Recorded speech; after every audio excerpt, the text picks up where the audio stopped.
Hello students, നമ്മൾ കഴിഞ്ഞ ക്ലാസ്സിൽ ബോർ മോഡൽ ഫോർ ഹൈഡ്രോജനാറ്റമാണ് ഡിസ്കസ് ചെയ്തുകൊണ്ടിരുന്നത്. നമ്മൾ കഴിഞ്ഞ ദിവസം അത് മനസ്സിലാക്കി. എന്താണ് ഹൈഡ്രോജനാറ്റത്തെക്കുറിച്ച് ബോർ പറഞ്ഞിരിക്കുന്നത്, അതിൻ്റെ മെറിറ്റ്സും ഡിമെറിറ്റ്സും ഒക്കെ നമ്മൾ മനസ്സിലാക്കി. നമ്മൾ ഇന്നത്തെ ക്ലാസ്സിൽ ഒരു പുതിയ ആറ്റം മോഡലിലേക്ക് പോകാൻ പോവുകയാണ്. അതിനെയാണ് നമ്മൾ മോഡേൺ ആറ്റം മോഡൽ എന്ന് പറയുന്നത്. അതാ കുറച്ച് ആധുനികമാണ്, പുതിയ ആറ്റം മോഡലാണ്. അതുകൊണ്ട് തന്നെ മോഡേൺ ആറ്റം മോഡൽ എന്ന് പറയുന്നു.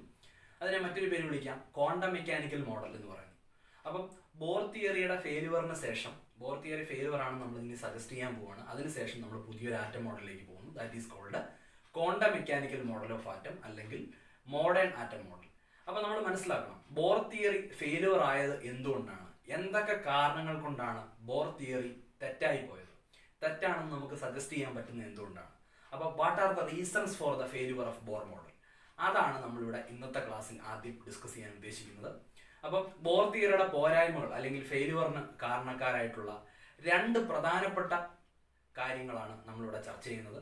അതിൽ ഒന്നാമത്തേത് ഡ്യുവൽ നേച്ചർ ഓഫ് മാറ്റർ എന്ന് പറഞ്ഞ് ലൂയിസ് ഡി ബ്രോഗ്ലി എന്ന് പറഞ്ഞ ശാസ്ത്രജ്ഞൻ പ്രപ്പോസ് ചെയ്ത കുറച്ച് കാര്യങ്ങളാണ് നമ്മൾ ആദ്യം ഡിസ്കസ് ചെയ്യുന്നത്. അതിനുശേഷം ഹെയ്സൻബർഗ് പ്രപ്പോസ് ചെയ്ത, ഹെയ്സൻബർഗ് എന്ന് പറഞ്ഞ സയന്റിസ്റ്റ് പ്രപ്പോസ് ചെയ്ത ഒരു അൺസർട്ടനിറ്റി പ്രിൻസിപ്പിൾ നമ്മൾ മനസ്സിലാക്കുന്നു. അപ്പം ലൂയിസ് ഡി ബ്രോഗ്ലി പ്രപ്പോസ് ചെയ്ത കൺസെപ്റ്റും ഹെയ്സൻബർഗിന്റെ അൺസർട്ടനിറ്റി പ്രിൻസിപ്പിൾ അതും കൂടെ വെച്ചുകൊണ്ട് നമ്മൾ ഈ രണ്ട് കാരണങ്ങൾ, ഈ രണ്ട് തിയറികളാണ് കറക്റ്റ് പറഞ്ഞാൽ ബോർ മോഡലിന്റെ ഫെയിലുവറിന് കാരണം. നമ്മൾ അതിലേക്കാണ് പോകുന്നത്. അപ്പം വളരെ രണ്ട് പ്രധാനപ്പെട്ട ആശയങ്ങളാണ് നമ്മളിവിടെ സംസാരിക്കുന്നത്. ആദ്യം നമ്മൾ ഡിസ്കസ് ചെയ്യുന്നു ഡ്യുവൽ നേച്ചർ ഓഫ് മാറ്റർ. അതിലേക്ക് പോവാം.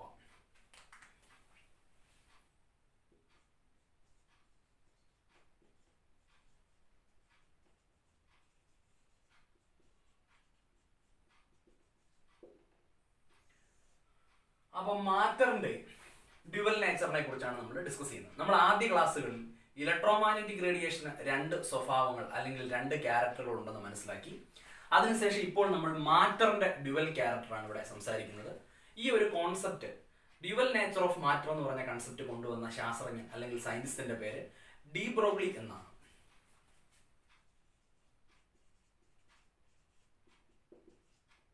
അപ്പൊ ലൂയിസ് ഡി ബ്രോഗ്ലി അല്ലെങ്കിൽ സിംപ്ലി ഡി ബ്രോഗ്ലി എന്നറിയപ്പെടുന്ന സയന്റിസ്റ്റ് ആണ് ഈ ഒരു കോൺസെപ്റ്റ് നമുക്ക് പറഞ്ഞു തന്നത്, ഡ്യുവൽ നേച്ചർ ഓഫ് മാറ്റർ എന്ന് പറയുന്നത്. അപ്പം ഇലക്ട്രോമാഗ്നറ്റിക് റേഡിയേഷനെ പോലെ മാറ്ററിനും രണ്ട് സ്വഭാവമുണ്ട്. അതിനെയാണ് നമ്മൾ ഡ്യുവൽ ക്യാരക്ടർ അല്ലെങ്കിൽ ഡ്യുവൽ ബിഹേവിയർ ഓഫ് മാറ്റർ എന്ന് പറയുന്നത്. അപ്പം ഈ ലൂയിസ് ഡി ബ്രോഗ്ലി എന്ന് പറഞ്ഞ സയന്റിസ്റ്റിന്റെ അഭിപ്രായ പ്രകാരം നമുക്ക് പറയാം, ഒരു മെറ്റീരിയൽ പാർട്ടിക്കിൾ മോഷൻ എക്സിബിറ്റ് ചെയ്യുന്ന ഒരു മെറ്റീരിയൽ പാർട്ടിക്കിൾ മൂവ് ചെയ്യുന്ന ഒരു ബോഡി, അപ്പം അതിപ്പോൾ ഒരു ഇലക്ട്രോൺ ആയിരിക്കാം, അല്ലെങ്കിൽ അതൊരു വലിയ ബിഗ് ഒബ്ജക്റ്റ് ആയിരിക്കാം, ഒരു ക്രിക്കറ്റ് ബോൾ ആയിരിക്കാം. മൂവ് ചെയ്യുന്ന ഒരു ബോഡി ഒരു ഇലക്ട്രോണിനെ പോലെ മൈക്രോസ്കോപ്പിക് ആയിട്ടുള്ള പാർട്ടിക്കിൾ ആയിരിക്കാം. അപ്പൊ നമ്മളിങ്ങനെ മനസ്സിലാക്കുന്നു, material particle in motion, all material particle in motion possess dual behaviour or dual characteristics, that is both wave as well as particle character. അതായത് മോഷനിലായിരിക്കുന്ന, ചലിച്ചുകൊണ്ടിരിക്കുന്ന ഒരു മെറ്റീരിയൽ പാർട്ടിക്കിളുമായിട്ട് ബന്ധപ്പെട്ടുകൊണ്ട് രണ്ട് സ്വഭാവങ്ങൾ ഉണ്ടെന്നാണ് ലൂയിസ് ഡി ബ്രോഗ്ലി നമ്മളോട് പറഞ്ഞു തരുന്നത്. ഒന്ന് വേവിന്റെ സ്വഭാവം, തരംഗ സ്വഭാവം എന്ന് വേണമെങ്കിൽ പറയാം. അതുപോലെ തന്നെ പാർട്ടിക്കിൾ ക്യാരക്ടർ എന്നും പറയാം. അപ്പൊ പാർട്ടിക്കിൾ ക്യാരക്ടറും വേവ് ക്യാരക്ടറുമാണ് ഒരു മെറ്റീരിയൽ പാർട്ടിക്കിളുമായിട്ട് ബന്ധപ്പെട്ട് ഒരു വസ്തുവിലുള്ളത് എന്ന് നമ്മുടെ ലൂയിസ് ഡി ബ്രോഗ്ലി സജസ്റ്റ് ചെയ്തു. അദ്ദേഹത്തിന്റെ ഹൈപ്പോത്തീസിസ് ആയിട്ട് അത് അറിയപ്പെടുന്നു. അപ്പം ലൂയിസ് ഡി ബ്രോഗ്ലിയുടെ അഭിപ്രായ പ്രകാരം, according to Louis de Broglie, all material particles in motion, അതാണ് വളരെ പ്രധാനപ്പെട്ട പോയിന്റ്, ചലിച്ചുകൊണ്ടിരിക്കണം, മോഷനിലായിരിക്കുന്ന മെറ്റീരിയൽ പാർട്ടിക്കിളുമായിട്ട് ബന്ധപ്പെട്ടുകൊണ്ട് രണ്ട് ക്യാരക്ടറുകളുണ്ട്. ഒരെണ്ണം പാർട്ടിക്കിൾ ക്യാരക്ടറും രണ്ടാമത്തത് വേവ് ക്യാരക്ടറും. അപ്പൊ നമ്മൾ അതിന്റെ ഡീറ്റെയിലേക്ക് പോവുകയാണ്. അത് പഠിക്കാനും പഠിപ്പിക്കാനും വേണ്ടി അദ്ദേഹം ഒരു ഇക്വേഷൻ ഒക്കെ പ്രപ്പോസ് ചെയ്തിട്ടുണ്ട്. ഡി ബ്രോഗ്ലീസ് വേവ് ഇക്വേഷൻ എന്നാണ് നമ്മൾ അതിനെ പറയുന്നത്. അപ്പം ഒന്നുകൂടെ മനസ്സിലാക്കാം, ഡ്യുവൽ ബിഹേവിയർ ഓഫ് മാറ്റർ എന്ന് പറയുന്നു. അപ്പം മാറ്ററുമായിട്ട് ബന്ധപ്പെട്ടുകൊണ്ട് വേവ് ക്യാരക്ടറും ഉണ്ട്, പാർട്ടിക്കിൾ ക്യാരക്ടറും ഉണ്ട്.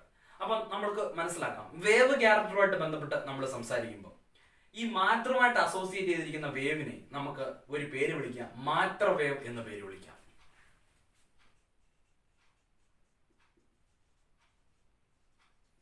അപ്പൊ ഒരു മാറ്ററുമായിട്ട് ബന്ധപ്പെട്ട വേവിനെയാണ് നമ്മൾ മാറ്റർ വേവ് എന്ന് വിളിക്കുന്നത്.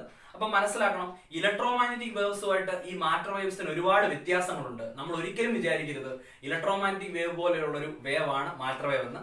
അങ്ങനെയല്ല, matter wave is entirely different from electromagnetic waves. Matter wave ഒരുപാട് കാര്യങ്ങളിൽ വ്യത്യാസമുണ്ട് ഇലക്ട്രോമാഗ്നറ്റിക് വേവ്സുമായിട്ട്. ഞാനിപ്പോൾ ഒരു ഉദാഹരണമായിട്ട് പറഞ്ഞാൽ, നമ്മൾ പഠിച്ചിട്ടുണ്ട് ഇലക്ട്രോമാഗ്നറ്റിക് റേഡിയേഷൻ സഞ്ചരിക്കുന്നത് അത് it travel with the velocity of light. Electromagnetic റേഡിയേഷന്റെ വെലോസിറ്റി എന്ന് പറയുന്നത് ലൈറ്റിന്റെ അതേ വെലോസിറ്റിയാണ്. പക്ഷെ നമുക്ക് ഒരു കാരണവശാലും ഒരു മാറ്ററുമായിട്ട് ബന്ധപ്പെട്ട വെലോസിറ്റി ലൈറ്റിന്റെ വെലോസിറ്റി എന്ന് പറയാൻ പറ്റത്തില്ല. അതുപോലെ ഇലക്ട്രോമാഗ്നറ്റിക് റേഡിയേഷന് മുമ്പോട്ട് പ്രൊപ്പഗേറ്റ് ചെയ്തു പോകാൻ ഒരു മീഡിയത്തിന്റെ, ഒരു മാധ്യമം അല്ലെങ്കിൽ അത് സഞ്ചരിച്ചു പോകാനായിട്ടൊരു മീഡിയത്തിന്റെ ആവശ്യം നമുക്ക് ഇലക്ട്രോമാഗ്നറ്റിക് റേഡിയേഷൻ ആവശ്യമില്ല. പക്ഷേ മാറ്റർ വേവിന് സഞ്ചരിച്ചു പോകാൻ അല്ലെങ്കിൽ പ്രൊപ്പഗേറ്റ് ചെയ്തു പോകാനായിട്ട് ഒരു മീഡിയത്തിന്റെ ആവശ്യമുണ്ട്.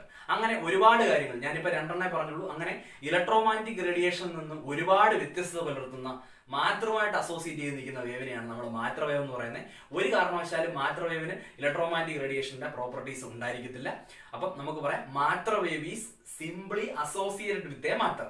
ജസ്റ്റ് മാറ്ററുമായിട്ട് അസോസിയേറ്റ് ചെയ്തിരിക്കുന്ന ഒരു വേവിനെയാണ് നമ്മൾ മാറ്റർ വേവ് എന്ന് പറയുന്നത്. അപ്പൊ നമുക്ക് ഒരു കാര്യം പറയാം, മാറ്റർ വേവുമായിട്ട് ബന്ധപ്പെട്ട് വേവ് ലെങ്ത് നമുക്ക് പറയാൻ പറ്റും, ലാംഡ അല്ലെങ്കിൽ വേവ് ലെങ്ത് നമുക്ക് പറയാൻ പറ്റും. അപ്പൊ നമ്മളിവിടെ മനസ്സിലാക്കുന്നത് ഡ്യുവൽ നേച്ചർ ഓഫ് മാറ്റർ ആണ്. ഈ കൺസെപ്റ്റ് കൊണ്ടുവന്ന സയന്റിസ്റ്റ് ആണ് ലൂയിസ് ഡി ബ്രോഗ്ലി. അദ്ദേഹം പറയുന്നു ഒരു മെറ്റീരിയൽ പാർട്ടിക്കിൾ, അത് ചിലപ്പോൾ ഒരു ഇലക്ട്രോൺ ആയിരിക്കാം, അതിൽ ചിലപ്പോൾ ഒരു ക്രിക്കറ്റ് ബോൾ ആയിരിക്കാം, എന്തോ ആയിക്കോട്ടെ, വലിയ വസ്തുവാണെങ്കിലും ചെറിയ വസ്തുവാണെങ്കിലും. ഇലക്ട്രോണിനെ അപേക്ഷിച്ച് ക്രിക്കറ്റ് ബോൾ എന്ന് പറയുന്നത് വലിയ വസ്തുവാണ്. അപ്പോൾ വലിയ വസ്തുക്കളെ നമുക്ക് മാക്രോസ്കോപ്പിക് ഒബ്ജക്റ്റുകൾ എന്ന് പറയാം, ചെറിയ വസ്തുക്കളെ നമുക്ക് മൈക്രോസ്കോപ്പിക് ഒബ്ജക്റ്റുകൾ എന്ന് പറയാം.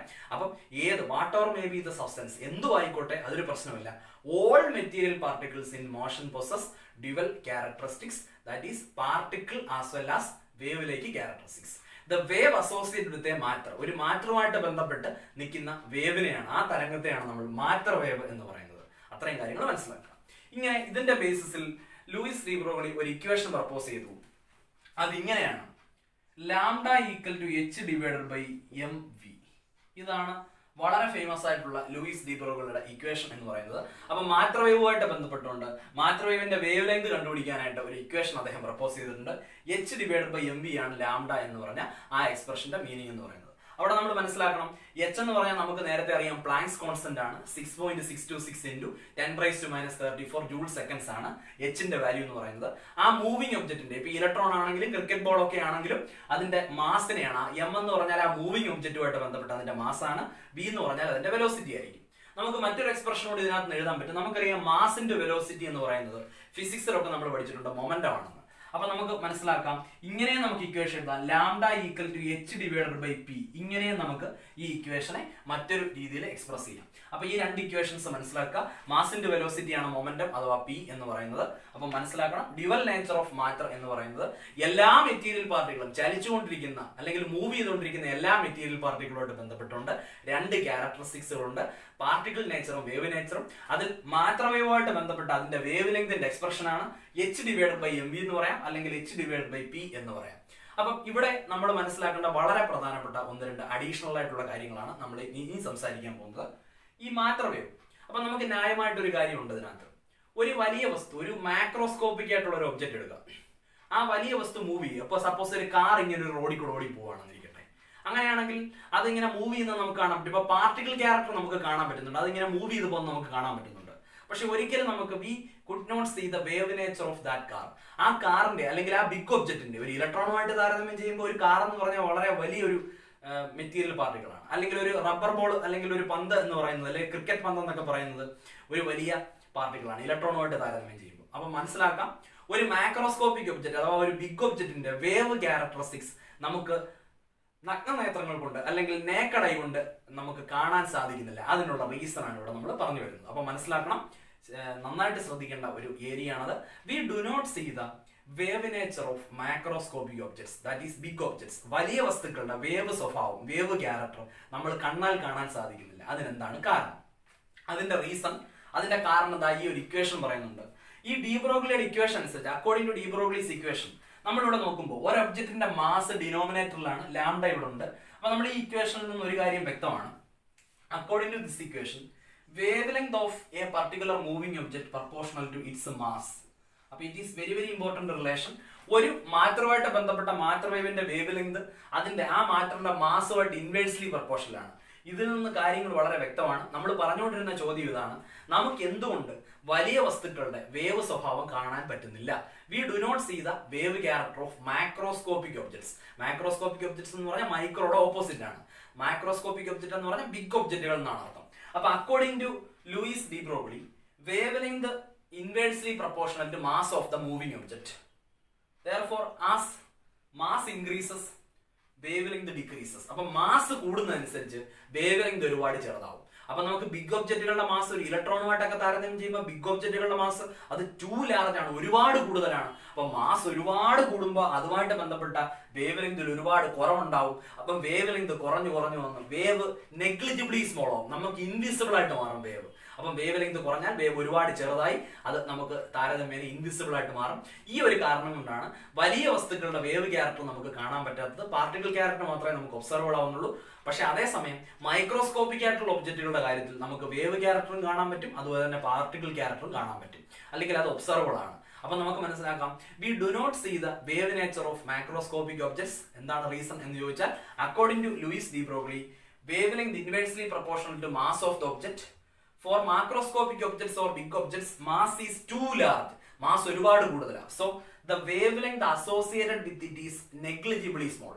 അപ്പം ഒരു വലിയ മാറ്ററുമായിട്ട്, വലിയ വസ്തുവായിട്ട് ബന്ധപ്പെട്ടിരിക്കുന്ന വേവ് ലെങ്ത് വളരെ കുറവായിരിക്കും. അത് നെഗ്ലിജിബിളി സ്മോൾ ആണ്, നമുക്ക് ഒഴിവാക്കാൻ പറ്റുന്ന രീതിയിൽ വളരെ ചെറിയ ഫ്രാക്ഷൻസ് ആണ്, വളരെ ചെറിയ ക്വാണ്ടിറ്റിയാണ്. സോ മാസ് കൂടുന്നതനുസരിച്ച് വേവ് ലെങ്ത് കുറയുന്നു. ഇതാണ് ഈ ഒരു ഇക്വേഷൻ നമുക്ക് കിട്ടുന്ന ഇൻഫറൻസ് എന്ന് പറയുന്നത്. സോ വളരെ പ്രധാനപ്പെട്ട ചോദ്യം. അപ്പൊ ലൂയിസ് ഡി ബ്രോഗ്ലിയുടെ ഈ രണ്ട് ക്യാരക്ടറും യഥാർത്ഥത്തിൽ അത് സിഗ്നിഫിക്കന്റ് ആവുന്നത്, ലൂയിസ് ഡി ബ്രോഗ്ലിയുടെ ആ ഒരു കൺസെപ്റ്റ് കൃത്യമായിട്ട് നമുക്ക് അപ്ലൈ ചെയ്യാൻ പറ്റുന്ന മൈക്രോസ്കോപ്പിക് ആയിട്ടുള്ള ഒബ്ജക്റ്റുകൾക്കാണ്. ഇലക്ട്രോണിനെ പോലെയും പ്രോട്ടോണിനെ പോലെയൊക്കെ ഉള്ള സബറ്റോമിക് പാർട്ടികൾക്കാണ് നമുക്ക് ഇത് കൃത്യമായിട്ട് അപ്ലൈ ചെയ്യാൻ പറ്റുന്നത്. എനിവേ എല്ലാ ഒബ്ജക്റ്റുകളും, എല്ലാ മൂവിംഗ് ഒബ്ജക്റ്റുകളുമായിട്ട് ബന്ധപ്പെട്ടുകൊണ്ട് രണ്ട് ക്യാരക്ടറുകളുണ്ട്: പാർട്ടിക്കിൾ ക്യാരക്ടറും വേവ് ക്യാരക്ടറും. ഇത്തരം കാര്യങ്ങൾ വളരെ വൃത്തിയായിട്ട് മനസ്സിലാക്കുക. ഈ അവസാനം പറഞ്ഞ ചോദ്യം വളരെ ഇമ്പോർട്ടന്റ് ആണ്. We do not see the wave nature of macroscopic objects. വലിയ വസ്തുക്കളുടെ വേവ് നേച്ചർ നമുക്ക് കാണാൻ പറ്റുന്നില്ല. അതിന് കാരണം ലൂയിസ് ഡി ബ്രോഗ്ലിയുടെ അഭിപ്രായ പ്രകാരം വേവ് ലെങ്ത്, ഈ മാറ്റർ വേവിന്റെ വേവ് ലെങ്ത് മാസിന് ഇൻവേഴ്സ്ലി പ്രൊപ്പോർഷണൽ ആണ്. വലിയ വസ്തുക്കൾക്ക് പൊതുവെ മാസ് കൂടുതലാണ്. അപ്പൊ അവരുമായിട്ട് അസോസിയേറ്റ് ചെയ്ത മാറ്റർ വേവിന്റെ വേവ് ലെങ്ത് കുറവായിരിക്കും. ഈ ഒരു റീസൺ വെച്ചുകൊണ്ട് നമുക്ക് അങ്ങനെ പറയാൻ പറ്റും. അപ്പം ഇത്രയും കാര്യങ്ങൾ നന്നായിട്ട് വീഡിയോ വീണ്ടും കണ്ട് മനസ്സിലാക്കുക, ആശയങ്ങളെ സംഗ്രഹിക്കുക, ഈ പറഞ്ഞ ഇക്വേഷൻസ് നന്നായിട്ട് മനസ്സിലാക്കുക, ഒന്നും കൂടെ എഴുതി പഠിക്കുക. ഓക്കെ, ഇനി നമ്മളിവിടെ മനസ്സിലാക്കേണ്ട രണ്ടാമത്തെ വളരെ പ്രധാനപ്പെട്ട ഒരു കൺസെപ്റ്റാണ് ഹെയ്സൻബർഗ് എന്ന് പറഞ്ഞ സയന്റിസ്റ്റ് പ്രപ്പോസ് ചെയ്ത ഒരു അൺസർട്ടനിറ്റി പ്രിൻസിപ്പിൾ. അപ്പൊ നമ്മൾ ഇവിടെ ഡിസ്കസ് ചെയ്യാൻ പോകുന്നത് ഹെയ്സൻബർഗ് എന്ന് പറഞ്ഞ സയന്റിസ്റ്റ് പ്രപ്പോസ് ചെയ്ത ഒരു പ്രിൻസിപ്പിളാണ്. അതിനെ അൺസർട്ടനിറ്റി പ്രിൻസിപ്പിൾ എന്ന് പറയാം. അപ്പൊ നമുക്ക് ചേർത്ത് ഇങ്ങനെ പറയാം, ഹെയ്സൻബർഗ്സ് അൺസർട്ടനിറ്റി പ്രിൻസിപ്പിൾ. അപ്പൊ നമ്മൾ ബോർ മോഡലിന്റെ ഫെയിലുവർ ആണ് സംസാരിച്ചുകൊണ്ടിരുന്നത്. അപ്പൊ ബോർ മോഡലിന്റെ ഫെയിലുവറിലേക്ക് നയിച്ച രണ്ടാമത്തെ ഫാക്ടറാണ് ഹെയ്സൻബർഗിന്റെ അൺസർട്ടനിറ്റി പ്രിൻസിപ്പിൾ. ഒന്നാമത്തെ കാര്യം നമ്മൾ പറഞ്ഞു കഴിഞ്ഞു, ലൂയിസ് ഡി ബ്രോഗ്ലി പ്രപ്പോസ് ചെയ്ത വേവ് കൺസെപ്റ്റ്, മാറ്റർ വേവ് കൺസെപ്റ്റുകൾ. അപ്പൊ അത്രയും കാര്യങ്ങൾ മനസ്സിലാക്കുക. ഇനി രണ്ടാമത്തേതിലേക്ക് വരുന്നു, ഹെയ്സൻബർഗിന്റെ അൺസർട്ടനിറ്റി പ്രിൻസിപ്പിൾ.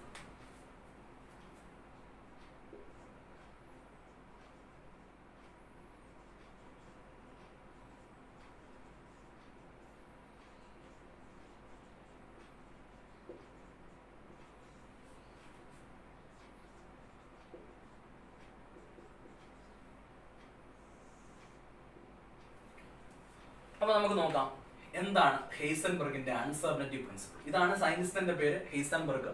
അൺസർട്ടനിറ്റി എന്ന് പറഞ്ഞാൽ അനിശ്ചിതത്വം എന്നാണ് അതിന്റെ കൃത്യമായിട്ടുള്ള മലയാളം വാക്ക്. അനിശ്ചിതത്വം എന്ന് പറഞ്ഞാൽ നിശ്ചയിക്കാൻ സാധ്യമല്ലാത്തത്, നമുക്ക് ഇൻഡിറ്റർമിനന്റ് ആയിട്ടുള്ള, അല്ലെങ്കിൽ കണ്ടുപിടിക്കാൻ അല്ലെങ്കിൽ മെഷർ ചെയ്തെടുക്കാൻ പറ്റാത്ത കാര്യങ്ങളെയാണ് നമ്മൾ അൺസർട്ടനിറ്റി എന്ന് പറയുന്നത്. അനിശ്ചിതത്വം, നിശ്ചയിക്കാൻ പറ്റാത്തത് എന്നർത്ഥം. അപ്പം എന്താണ് ഹെയ്സൻബർഗ് പറഞ്ഞിരിക്കുന്ന അനിശ്ചിതത്വം അല്ലെങ്കിൽ അൺസർട്ടനിറ്റി എന്താണെന്ന് നോക്കാം. ഈ ഹെയ്സൻബർഗ് പറഞ്ഞിരിക്കുന്ന ഒരു കേസ്, മൈക്രോസ്കോപ്പിക് ഒബ്ജക്റ്റുകളുമായിട്ടാണ് ഈ ഹെയ്സൻബർഗിന്റെ അൺസർട്ടനിറ്റി പ്രിൻസിപ്പിളിന്റെ സിഗ്നിഫിക്കൻസ് ഏറെ കൂടുന്നത്. അപ്പൊ നമുക്ക് മനസ്സിലാക്കാം, ഈ നമ്മളിപ്പോ ഈ പറഞ്ഞുകൊണ്ടിരിക്കുന്ന ഈ ഒരു പ്രിൻസിപ്പിൾ, ഈ ഒരു കൺസെപ്റ്റ് എന്ന് പറയുന്നത്, it is applicable only for motion of microscopic objects.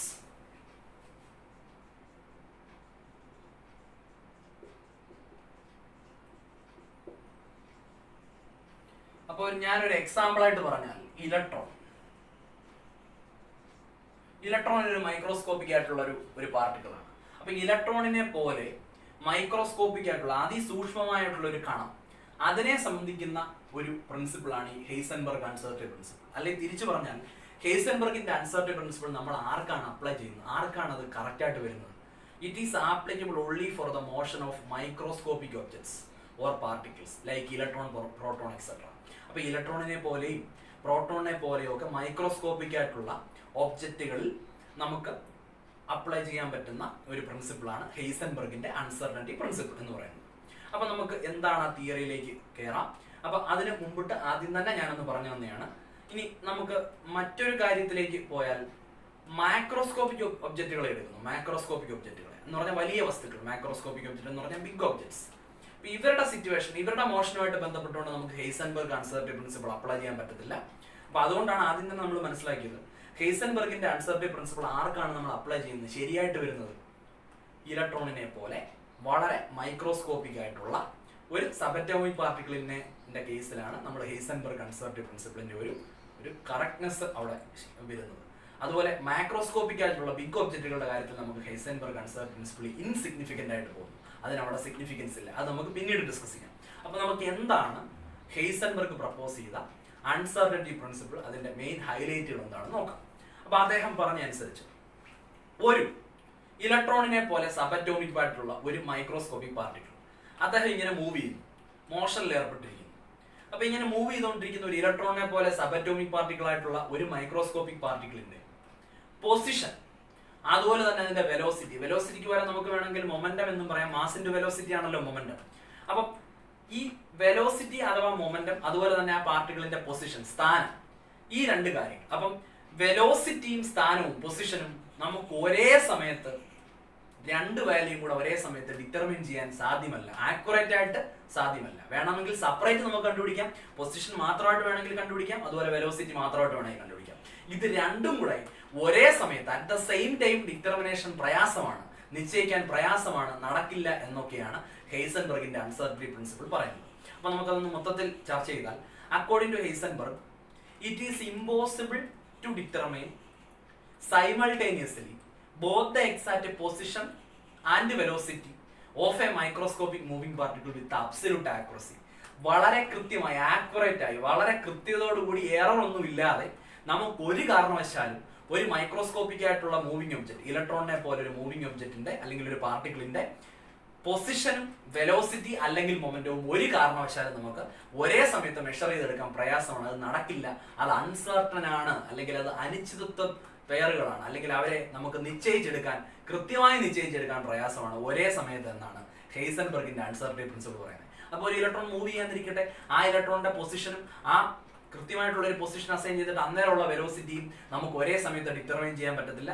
നിങ്ങൾക്ക് വേണമെങ്കിൽ പൊസിഷൻ മാത്രമായിട്ട് വേണമെങ്കിൽ ഡിറ്റർമൈൻ ചെയ്യാം, ആ സമയത്ത് നമുക്ക് വെലോസിറ്റി ഡിറ്റർമൈൻ ചെയ്യാൻ പ്രയാസമാണ്. അതുപോലെ വെലോസിറ്റി മാത്രമായിട്ട് വേണമെങ്കിൽ പറയാം, ആ സമയത്ത് നമുക്ക് പൊസിഷൻ അൺസർട്ടനിറ്റി കൂടുതലായിരിക്കും. അങ്ങനെയാണ് നമ്മളവിടെ മനസ്സിലാക്കുന്നത്. അപ്പൊ അൺസർട്ടനിറ്റി എന്ന് പറഞ്ഞാൽ അനിശ്ചിതത്വം എന്ന് പറയും, നിശ്ചയിക്കാൻ സാധ്യമല്ലാത്തത്. സോ ഒന്നുകൂടെ പറയുന്നു, it is impossible to determine both the exact position simultaneously, both the exact position and momentum of a microscopic moving particle like electron with absolute accuracy എന്നാണ് ഹെയ്സൻബർഗ് പറയുന്നത്. അപ്പൊ ഇതുമായി ബന്ധപ്പെട്ട് അദ്ദേഹം വളരെ പ്രധാനപ്പെട്ട ഒരു ഇക്വേഷൻ പ്രപ്പോസ് ചെയ്തിട്ടുണ്ട്. നമ്മൾ ആ ഇക്വേഷനിലേക്കാണ് പോകുന്നത്. അപ്പൊ നമ്മളിവിടെ മനസ്സിലാക്കണം, ഒരു മൈക്രോസ്കോപ്പിക് ആയിട്ടുള്ള മൂവിംഗ് ഇലക്ട്രോൺ, സപ്പോസ് നമ്മളിപ്പോ ആക്സിസിൽ പറയുകയാണെങ്കിൽ, ഇതിപ്പോ എക്സ് ആക്സിസ് ആണ്, ഇതിപ്പോ വൈ ആക്സിസ് ആണ്. എക്സ് ഡിറക്ഷനിൽ, എക്സ് ആക്സിസിൽ മൂവ് ചെയ്യുന്ന ഒരു ഇലക്ട്രോണെ ഞാൻ എടുക്കുകയാണെങ്കിൽ അതിന്റെ പൊസിഷനിലുള്ള അൺസർട്ടനിറ്റി ഞാൻ ഡെൽറ്റ എക്സ് എന്ന് എടുക്കുന്നു. Delta X is the uncertainty in position along X direction. വേണമെങ്കിൽ വൈ ഡയറക്ഷനും ഇസഡ് ഡയറക്ഷനും ഒക്കെ എടുക്കാം. നമ്മൾ ഏത് ആക്സിസ് ആണ് ചൂസ് ചെയ്യുന്നത് അത് വെച്ച് ഒരു ലെറ്റർ കൊടുക്കുന്നു. അപ്പൊ ഡെൽറ്റ എക്സ് എന്ന് പറഞ്ഞാൽ it is nothing but it is the uncertainty in position. പൊസിഷനിലുള്ള അനിശ്ചിതത്വം, ആ നിശ്ചയിക്കാൻ സാധ്യമായിട്ട് ഇല്ലാത്ത ആ ഒരു ക്വാണ്ടിറ്റി, അതിനെയാണ് നമ്മൾ ഡെൽറ്റ എക്സ് എന്ന് പറയുന്നത്. ഇൻറ്റു ഡെൽറ്റ പി എന്ന് പറഞ്ഞാൽ uncertainty in momentum greater than or equal to H divided by 4π. H ഒരു കോൺസ്റ്റന്റ് ആണ്, പ്ലാങ്ക്സ് കോൺസ്റ്റന്റ്, 4π മറ്റൊരു കോൺസ്റ്റന്റ് ആണ്. അപ്പൊ എച്ച് ഡിവൈഡഡ് ബൈ 4π മറ്റൊരു കോൺസ്റ്റന്റിലേക്ക് പോകുന്നു. അപ്പൊ greater than or equal to a constant എന്ന് വേണമെങ്കിൽ നമുക്ക് ഇവിടെ പറയാം. എച്ച് ബൈ 4π ഒരു കോൺസ്റ്റന്റ് ആണ്. അപ്പൊ ഇതാണ് നമ്മളുടെ ഹെയ്സൻബർഗിന്റെ അൺസർട്ടനിറ്റി പ്രിൻസിപ്പിളിന്റെ ഏറ്റവും ലഘുവായ രൂപം എന്ന് പറയുന്നത്. Delta X into delta B greater than or equal to. നമ്മൾ പ്രോബ്ലം ചെയ്യുമ്പോൾ, എൻട്രൻസിനും നമ്മളുടെ ബോർഡ് എക്സാമുകൾക്കും പ്രോബ്ലം ചെയ്യുമ്പോൾ നമ്മൾ ഈ ഗ്രേറ്റർ ദാൻ സൈൻ അവോയ്ഡ് ചെയ്തിട്ട് ഈക്വൽ സൈൻ, സമചിഹ്നമാണ് സാധാരണ ഉപയോഗിക്കുന്നത്. സോ ഇക്വേഷൻ ഞാൻ ഒന്നുകൂടെ പറയാം. Delta X into delta P greater than or equal to H divided by 4π. ഇതാണ് ഹെയ്സൻബർഗിന്റെ അൺസർട്ടി പ്രിൻസിപ്പിളുമായിട്ട് ബന്ധപ്പെട്ട ഏറ്റവും കോർ ഇക്വേഷൻ എന്ന് പറയുന്നത്. അപ്പൊ നമുക്ക് ഈ മൊമെന്റം നമ്മളിവിടെ എക്സ് ഡയറക്ഷനിലുള്ള ഒരു ഇലക്ട്രോണിനെ എടുത്തത്. അങ്ങനെയാണെങ്കിൽ ഈ മൊമെന്റവും നമുക്ക് എക്സ് ഡയറക്ഷനിൽ തന്നെ പറയണം. അപ്പം ആക്യുറേറ്റ് ആയിട്ട് ഡെൽറ്റ പി എക്സ് എന്നൊരു സഫിക്സും കൂടെ ആ ഒരു രീതിയിൽ ഒരു റെപ്രസെന്റേഷൻ ഒരു എക്സും കൂടെ നമ്മളിവിടെ ചേർക്കാറുണ്ട്. അത് സൂപ്പർസ്ക്രിപ്റ്റും സബ്സ്ക്രിപ്റ്റും ഒക്കെ പറയുന്ന കാര്യം പറഞ്ഞ പോലെ ഇവിടെ സബ്സ്ക്രിപ്റ്റ് ആയിട്ടാണ് നമ്മൾ ഈ എക്സ് ചേർത്തേക്കുന്നത്. താഴെയായിട്ടാണ് പ്രിഫിക്സ്, സഫിക്സ്, സൂപ്പർസ്ക്രിപ്റ്റ്, സബ്സ്ക്രിപ്റ്റ് ഇങ്ങനെ 4 റെപ്രസെന്റേഷൻ ആണ്. അതിൽ സബ്സ്ക്രിപ്റ്റ് ആയിട്ടാണ് നമ്മൾ ചെറുതായിട്ടാണ് ഇവിടെ എക്സിനെ കാണിച്ചേക്കുന്നത്. ഈ എക്സ് കാണിക്കണമെന്ന് നിയമമില്ല.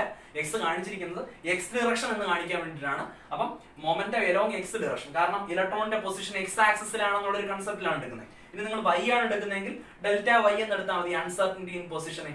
അപ്പൊ ഡെൽറ്റ പി വൈ എന്നാവും. അപ്പൊ വൈ ഡയറക്ഷനിലുള്ള മൊമെന്റം ആവും. അപ്പൊ ഡെൽറ്റ പി എക്സ് എന്ന് പറഞ്ഞാൽ എന്തുവാണ്? It is the uncertainty in momentum. അതാണ്. ഇനി നമുക്ക് ഇതിന്റെ മറ്റുള്ള ഇക്വേഷനുകളിലേക്കൊക്കെ പോവാം. ശ്രദ്ധിക്കണം, വളരെ ഇമ്പോർട്ടന്റ് ആയിട്ടുള്ള കേസ്. നമുക്കറിയാം മൊമെന്റം എന്ന് പറഞ്ഞാൽ മാസ് ഇൻറ്റു വെലോസിറ്റി ആണ്. അപ്പൊ അതിൽ നമുക്ക് മാസ് കോൺസ്റ്റന്റ് ആണ്. അപ്പൊ നമ്മൾ ഡെൽറ്റ അൺസർട്ടനിറ്റി അപ്ലൈ ചെയ്യുമ്പോൾ ഡെൽറ്റ പിക്ക് പകരം നമുക്ക് mass can be taken out side velocity. അപ്പം എം ഇൻറ്റു ഡെൽറ്റ വി, ഈ ഒരു ഇക്വേഷൻ നമുക്ക് വേണമെങ്കിൽ ഇവിടെ സബ്സ്റ്റിറ്റ്യൂട്ട് ചെയ്യാം. ഈ ഒരു ഇക്വേഷൻ, കാരണം momentum equal to mass into velocity. അപ്പൊ നമ്മൾ ഡെൽറ്റ എന്ന് പറഞ്ഞ ഫാക്ടറിനെ മാസിനും വെലോസിറ്റിക്കും കൂടെ ഒരുമിച്ച് അപ്ലൈ ചെയ്യുന്നു. മാസ് ഒരു കോൺസ്റ്റന്റ് ആയതുകൊണ്ട് അതിന് ഡെൽറ്റ അപ്ലൈ ചെയ്യാൻ പറ്റില്ല. അപ്പൊ നമ്മൾ വെലോസിറ്റിക്ക് ഡെൽറ്റ അപ്ലൈ ചെയ്യുന്നു. അപ്പൊ ഡെൽറ്റ പിക്ക് വരെ എം ഇൻറ്റു ഡെൽറ്റ വി എന്ന് നമുക്ക് എഴുതാൻ പറ്റും. Where delta V is the uncertainty in velocity. വെലോസിറ്റിയിലെ അനിശ്ചിതത്വമാണ് മാസ് എന്ന് പറഞ്ഞാൽ മൂവിംഗ് ഒബ്ജക്റ്റിന്റെ മാസ് എന്ന് പറയും. അപ്പൊ നമുക്ക് ഈ ഇക്വേഷൻ ഒന്ന് മോഡിഫൈ ചെയ്ത് എഴുതിയാൽ ഡെൽറ്റ എക്സിനെ നമ്മൾ അങ്ങനെ തന്നെ എഴുതുന്നു. ഡെൽറ്റ പി എക്സിന് പകരം നമുക്ക് M into delta V, M into delta V വേണമെങ്കിൽ എക്സ് ആക്സിസിലേന്ന് കാണിക്കാൻ വേണ്ടി ഡെൽറ്റ വി എക്സ് എന്ന് എഴുതാം greater than or equal to H divided by 4π. ഇങ്ങനെ വേണമെങ്കിൽ നമുക്ക് ഹെയ്സൻബർഗിന്റെ അൺസർട്ടി പ്രിൻസിപ്പിൾ എഴുതാം. ഇനി ഇതിനകത്ത് ഒരു മോഡിഫിക്കേഷൻ കൂടെ വേണമെങ്കിൽ മാസ് ഫാക്ടറിനെ നമ്മൾ അങ്ങ് ഡിനോമിനേറ്ററിലേക്ക് കൊണ്ടുപോയാൽ നമുക്ക് വേണമെങ്കിൽ ഇങ്ങനെയും എഴുതാം delta X into delta V. ഞാൻ വി എന്നെടുക്കുന്നു. വി എക്സ് എന്ന് പറഞ്ഞാൽ എക്സ് ഡയറക്ഷനിലാണെന്ന് കാണിക്കുന്നുള്ളൂ. ഡെൽറ്റ വി എന്ന് സിംപ്ലി റെപ്രസെന്റ് ചെയ്താലും ശരിയൊക്കെയാണ്. Greater than or equal to H divided by 4π into mass. ഇതാണ് ഏറ്റവും സിംപ്ലിഫൈഡ് ഫോർമാറ്റ് എന്ന് പറയുന്നത് ഹെയ്സൻബർഗ് അൺസർട്ടി പ്രിൻസിപ്പിളിന്റെ. Very very important. Delta X into delta V greater than or equal to H divided by 4π M. M എന്ന് പറഞ്ഞാൽ ആ microscopic ഒബ്ജക്റ്റിന്റെ mass ആണ്. ഡെൽറ്റ വി എന്ന് പറയുന്നത് uncertainty in velocity. Delta X എന്ന് പറഞ്ഞാൽ അൺസർട്ടനിറ്റി ഇൻ പൊസിഷൻ. അപ്പൊ നമുക്കൊന്ന് എഴുതാം. ഡെൽറ്റ എക്സ് എന്ന് പറഞ്ഞാൽ അൺസർട്ടനിറ്റി ഇൻ പൊസിഷൻ. പൊസിഷനിലുള്ള അൺസർട്ടനിറ്റിയാണ് ഡെൽറ്റ എക്സ്. അതുപോലെ ഡെൽറ്റ വി എന്ന് പറഞ്ഞാൽ അൺസർട്ടനിറ്റി ഇൻ വെലോസിറ്റി. അപ്പം അതുപോലെ delta P uncertainty in momentum. അപ്പം ഇവിടെ നമ്മൾ ഈ ഇക്വേഷനിൽ നിന്ന് മനസ്സിലാവുന്നത് എച്ച് ഒരു കോൺസ്റ്റന്റ് ആണ്, 4π ഒരു കോൺസ്റ്റന്റ് ആണ്, മാസ് ഒരു കോൺസ്റ്റന്റ് ആണ്. അപ്പം അൺസർട്ടനിറ്റി ഇൻ പൊസിഷനും അൺസർട്ടനിറ്റി ഇൻ വെലോസിറ്റിയും കൂടെ നമ്മൾ ഗുണിക്കുക, മൾട്ടിപ്ലൈ ചെയ്താൽ നമുക്കൊരു കോൺസ്റ്റന്റ് ആയിരിക്കും കിട്ടുന്നത്. നമ്മൾ പ്രോബ്ലംസ് ഒക്കെ ചെയ്യാനായിട്ട് ഗ്രേറ്റർ ദാൻ സൈനെ സാധാരണ അവോയ്ഡ് ചെയ്യാറുണ്ട്. അപ്പൊ ആ ഒരു ഫോർമാറ്റിൽ നമുക്ക് വേണമെങ്കിൽ ഈ ഇക്വേഷൻ എക്സ്പ്രസ് ചെയ്യാം. അപ്പൊ ഞാൻ ഏറ്റവും സിംപ്ലിഫൈഡ് ഫോർമാറ്റിൽ ഒന്നുകൂടെ കാണിക്കുന്നു. Delta X into delta V, ഞാൻ വി എക്സ് അവോയ്ഡ് ചെയ്തിട്ട് വി എന്ന് എടുക്കുന്നു, equal to H divided by 4π M. ഇത് നമുക്ക് ഇങ്ങനെ വേണമെങ്കിൽ എക്സ്പ്രസ് ചെയ്യാം. അപ്പൊ uncertainty in velocity uncertainty in പൊസിഷന്റെ മൾട്ടിപ്ലിക്കേഷൻ ഫാക്ടർ കോൺസ്റ്റന്റ് ആയിട്ട് കിട്ടും. അപ്പൊ അങ്ങനെയാണെങ്കിൽ നമ്മൾ ഇവിടുന്ന് മനസ്സിലാക്കുന്നത് ഡെൽറ്റ എക്സ് എന്ന് പറഞ്ഞാൽ അൺസർട്ടനിറ്റി ഇൻ പൊസിഷൻ, ഇത് delta v uncertainty in velocity. അപ്പൊ ഈ രണ്ട് കേസുകൾ നമ്മൾ എടുക്കുമ്പോൾ ശ്രദ്ധിക്കേണ്ട ഒരു പ്രധാനപ്പെട്ട കാര്യം, ഡെൽറ്റ എക്സ് കൂടുതലാണെങ്കിൽ, ഡെൽറ്റ എക്സ് കൂടുതൽ എന്ന് പറഞ്ഞാൽ അൺസർട്ടനിറ്റി ഇൻ പൊസിഷൻ കൂടി എന്ന് പറഞ്ഞാൽ പൊസിഷൻ കണ്ടുപിടിക്കാനുള്ള അനിശ്ചിതത്വം കൂടി, അതിന്റെ ആ ഒരു എന്താണ് ആക്യുറേറ്റ് ആയിട്ട് കിട്ടുന്നില്ല. അങ്ങനെയാണെങ്കിൽ ഡെൽറ്റ വി കുറഞ്ഞെങ്കിലേ പറ്റൂ. ഡെൽറ്റ എക്സ് കൂടുമ്പോൾ ഡെൽറ്റ വി കുറയണം. കാരണം ഇത് രണ്ടും കൂടെ മൾട്ടിപ്ലൈ ചെയ്യുമ്പോൾ നമുക്ക് ഒരു കോൺസ്റ്റന്റ്, ഒരു സ്ഥിരസംഖ്യ കിട്ടണ്ടേ. ഈ കോൺസ്റ്റന്റ് മാറരുത്. അപ്പൊ നമുക്ക് കുറച്ചുകൂടെ വേണമെങ്കിൽ മനസ്സിലാക്കാൻ വേണ്ടി delta X into delta v equal to a constant, ഒരു കോൺസ്റ്റന്റ് ആണ് നമുക്ക് കിട്ടേണ്ടത്. അപ്പൊ ഇത് രണ്ടും ഡെൽറ്റ എക്സ് കൂടുകയാണെങ്കിൽ ഡെൽറ്റ വി കുറഞ്ഞെങ്കിലേ പറ്റൂ. അതുപോലെ ഡെൽറ്റ വി കൂടുകയാണെങ്കിൽ ഡെൽറ്റ എക്സ് കുറഞ്ഞെങ്കിലേ പറ്റൂ. ഒരാൾ കൂടുമ്പോൾ മറ്റേ ആൾ കുറഞ്ഞെങ്കിലേ ഈ ഇത് മൾട്ടിപ്ലൈ ചെയ്യുമ്പോൾ നമുക്ക് എപ്പോഴും ഈ കോൺസ്റ്റന്റിനെ മെയിൻറ്റെയിൻ ചെയ്യാൻ പറ്റും. അപ്പൊ മനസ്സിലാക്കണം, ഡെൽറ്റ എക്സ് കൂടുതലാന്നിരിക്കട്ടെ എന്ന് പറഞ്ഞാൽ അൺസർട്ടനിറ്റി ഇൻ പൊസിഷൻ കൂടുതലാണെങ്കിൽ അൺസർട്ടനിറ്റി ഇൻ വെലോസിറ്റി കുറവായിരിക്കും. അപ്പം പൊസിഷൻ കണ്ടുപിടിക്കാതിരിക്കുമ്പോൾ നമുക്ക് ആരെ കണ്ടുപിടിക്കാൻ പറ്റും? വെലോസിറ്റിയെ കണ്ടുപിടിക്കാൻ പറ്റും. ഇനി അൺസർട്ടനിറ്റിയിൽ വെലോസിറ്റി കൂടുതലാണെങ്കിലോ, വെലോസിറ്റിയിലെ അൺസർട്ടനിറ്റി കൂടുതലാണ്, അനിശ്ചിതത്വം കൂടുതലാണെങ്കിൽ ആരെ കണ്ടുപിടിക്കാൻ പറ്റും? ഡെൽറ്റ എക്സ് കുറവായിരിക്കും, പൊസിഷനിലെ അൺസർട്ടനിറ്റി കുറവായിരിക്കും. അപ്പൊ മനസ്സിലാക്കാം, ഒരാൾ കൂടുമ്പോൾ എന്തിനാണ് മറ്റേ ആൾ കുറയുന്നത്? രണ്ടുകൂടെ മൾട്ടിപ്ലൈ ചെയ്താൽ നമുക്കൊരു കോൺസ്റ്റന്റ് ആണ് വരുന്നത്. വളരെ ഇമ്പോർട്ടന്റ് ആണ്. അപ്പം നമുക്ക് മനസ്സിലാക്കാം, ഈ ഇക്വേഷന്റെ അർത്ഥവും ഇത് തന്നെയാണ്. പൊസിഷന്റെ അൺസർട്ടനിറ്റി കൂടുമ്പോൾ വെലോസിറ്റിയുടെ അൺസർട്ടനിറ്റി കുറയുന്നു. കാരണം രണ്ടുകൂടെ മൾട്ടിപ്ലൈ ചെയ്യുമ്പോൾ നമുക്ക് എപ്പോഴും ഒരു സ്ഥിരസംഖ്യ അല്ലെങ്കിൽ ഒരു കോൺസ്റ്റന്റ് ആണ് കിട്ടേണ്ടത്. അപ്പം ഒരു ഇലക്ട്രോണിന്റെ പൊസിഷൻ നിങ്ങൾ കണ്ടെത്തുമ്പോൾ അതിന്റെ വെലോസിറ്റിയുടെ അൺസർട്ടനിറ്റി കൂടും. അതുപോലെ എന്നാൽ ഇലക്ട്രോണിന്റെ വെലോസിറ്റിയാണ് നിങ്ങൾ ആക്യുറേറ്റ് ആയിട്ട് മെഷർ ചെയ്യുന്നെങ്കിൽ അതിന്റെ പൊസിഷൻ കണ്ടെത്താനുള്ള സാധ്യത വളരെ കുറയും, അല്ലെങ്കിൽ അതിന്റെ ആ ഒരു സർട്ടിനിറ്റി കുറയും എന്ന് പറഞ്ഞാൽ അൺസർട്ടനിറ്റി വർദ്ധിക്കും. അപ്പൊ അതാണ് അവിടുന്ന് മനസ്സിലാക്കുന്നത്. എന്ന് പറഞ്ഞാൽ അത്രയും കാര്യങ്ങളാണ് ഈ ഒരു ഇക്വേഷനിൽ നിന്നും ഈ ഒരു കോൺസെപ്റ്റിൽ നിന്നും നമ്മൾ മനസ്സിലാക്കുന്നത്. സോ വളരെ ഇമ്പോർട്ടന്റ് ആണ്. ഇവിടെ ഏറ്റവും പ്രധാനപ്പെട്ട കാര്യം നമുക്ക് ഒന്നുകൂടെ പറയാം. Heisenberg uncertainty principle is significant only for the motion of microscopic objects. സൂക്ഷ്മമായിട്ടുള്ള കണികകളിൽ മാത്രമേ നമുക്ക് ഈ ഹെയ്സൻബർഗിന്റെ അൺസർട്ടനിറ്റി പ്രിൻസിപ്പിൾ അപ്ലൈ ചെയ്യാൻ സാധിക്കുന്നുള്ളൂ. അതേസമയം ഹെയ്സൻബർഗിന്റെ uncertainty principle it is insignificant. ഒരു സിഗ്നിഫിക്കന്റും ഇല്ല, ഒരു പ്രാധാന്യവും ഇല്ല. ആരുടെ കേസിൽ? ഒരു വലിയ വസ്തുവിന്റെ കേസിൽ, ഒരു മാക്രോസ്കോപ്പിക് ഒബ്ജക്റ്റിന്റെ കേസിൽ. അപ്പൊ നമുക്ക് പറയാം, ഒരു മാക്രോസ്കോപ്പിക് ഒബ്ജക്റ്റ് എടുക്കാം.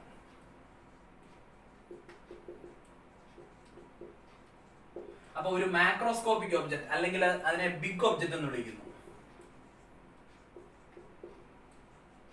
അപ്പൊ ഒരു ബിഗ് ഒബ്ജക്റ്റ് അല്ലെങ്കിൽ ഒരു മാക്രോസ്കോപ്പിക് ഒബ്ജക്റ്റ് എടുക്കുമ്പോൾ ഹെയ്സൻബർഗിന്റെ അൺസർട്ടനിറ്റി പ്രിൻസിപ്പിൾ അവിടെ സിഗ്നിഫിക്കന്റ് ആവുന്നില്ല, അവിടെ ഒരു പ്രാധാന്യമില്ല. അപ്പൊ നമുക്ക് അതിന്റെ അർത്ഥം എന്താണ്? വലിയ വസ്തുക്കളുടെ അല്ലെങ്കിൽ ഒരു മാക്രോസ്കോപ്പിക് ഒബ്ജക്റ്റിന്റെ സ്ഥാനവും വെലോസിറ്റി, പൊസിഷനും വെലോസിറ്റിയും ഒക്കെ നമുക്ക് ഒരേ സമയത്ത് ഡിറ്റർമിനേഷൻ സാധ്യമാണ്. അത് വളരെ ശരിയാണ്. ഒരു വലിയ വസ്തുവിനെ സംബന്ധിച്ച് ഇപ്പൊ ഒരു കാറിന്റെ എവിടെ ഈ പൊസിഷൻ, ഏതാണ് അതിന്റെ വെലോസിറ്റി എന്ന് ഒരേ സമയത്ത് നമുക്ക് നിശ്ചയിക്കാൻ പറ്റും. അതിനുള്ള ഡിവൈസുകളും ഒക്കെ അവൈലബിൾ ആണ്, നമുക്ക് തന്നെ നോക്കി മനസ്സിലാക്കാൻ പറ്റും. പക്ഷെ ഒരു മൈക്രോസ്കോപ്പിക് ഒബ്ജക്റ്റിന്റെ ഒരേ സമയത്ത് പൊസിഷനും വെലോസിറ്റിയും നമുക്ക് ഡിറ്റർമിനേഷൻ സാധ്യമല്ല.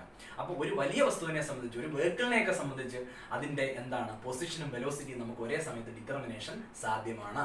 അപ്പം മാക്രോസ്കോപ്പിക് ഒബ്ജക്റ്റിൽ ഹെയ്സൻബർഗിന്റെ അൺസർട്ടനിറ്റി പ്രിൻസിപ്പിൾ ഫെയിലിയർ ആവുന്നു എന്ന് പറഞ്ഞാൽ ഇൻസിഗ്നിഫിക്കന്റ് ആണ്. പക്ഷെ മൈക്രോസ്കോപ്പിക് ആയിട്ടുള്ള ഇലക്ട്രോണിനെ പോലുള്ള ഒരു ഒബ്ജക്റ്റിൽ ഹെയ്സൻബർഗിന്റെ അൺസർട്ടനിറ്റി പ്രിൻസിപ്പിൾ പക്ക ക്ലിയർ ആണ്. അത് അവിടെയാണ് അപ്ലൈ ചെയ്യപ്പെടുന്നത്. സോ നമുക്ക് പറയാം, ഹെയ്സൻബർഗിന്റെ അൺസർട്ടനിറ്റി പ്രിൻസിപ്പിളും അതുപോലെ നേരത്തെ പഠിച്ച ഡി ബ്രോഗ്ലിയുടെ കൺസെപ്റ്റും നമുക്ക് സിഗ്നിഫിക്കന്റ് ആകുന്ന സന്ദർഭമാണ് മൈക്രോസ്കോപ്പിക് ആയിട്ടുള്ള ഒബ്ജക്റ്റുകളുടെ കേസിൽ.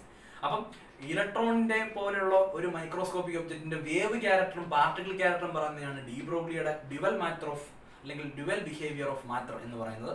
അതുപോലെ ഹെയ്സൻബർഗിന്റെ അൺസർട്ടനിറ്റി പ്രിൻസിപ്പിൾ പറയുന്നത് ഒരേ സമയത്ത് ഒരു ഇലക്ട്രോണിനെ പോലെ ഒരു സബറ്റോമിക് പാർട്ടിക്കിളിന്റെ പൊസിഷനും വെലോസിറ്റിയും നമുക്ക് ആക്യുറേറ്റ് ആയിട്ട് അല്ലെങ്കിൽ കൃത്യമായി കണ്ടുപിടിക്കാൻ പ്രയാസമാണ്. അതേസമയം വലിയ വസ്തുക്കളുടെ കേസുകളിൽ നമുക്ക് ഒരേ സമയത്ത് പൊസിഷനും വെലോസിറ്റിയും ഡിറ്റർമൈൻ ചെയ്യാം. NCERT ടെക്സ്റ്റിൽ ഇതിനെ ഉദാഹരിക്കുന്ന ഒരു ഉദാഹരണം പറയുന്നുണ്ട്. അപ്പൊ നമുക്കൊന്ന് മനസ്സിലാക്കാം, ശ്രദ്ധിക്കാം.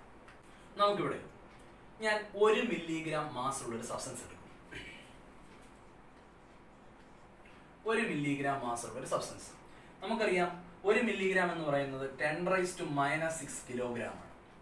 അപ്പൊ നമുക്ക് ഹെയ്സൻബർഗിന്റെ അൺസർട്ടനിറ്റി പ്രിൻസിപ്പിൾ അനുസരിച്ച് uncertain pairs delta X into delta v, uncertainty in velocity, uncertainty in position, that is equal to h/4πm ആണെന്ന് നമുക്കറിയാം.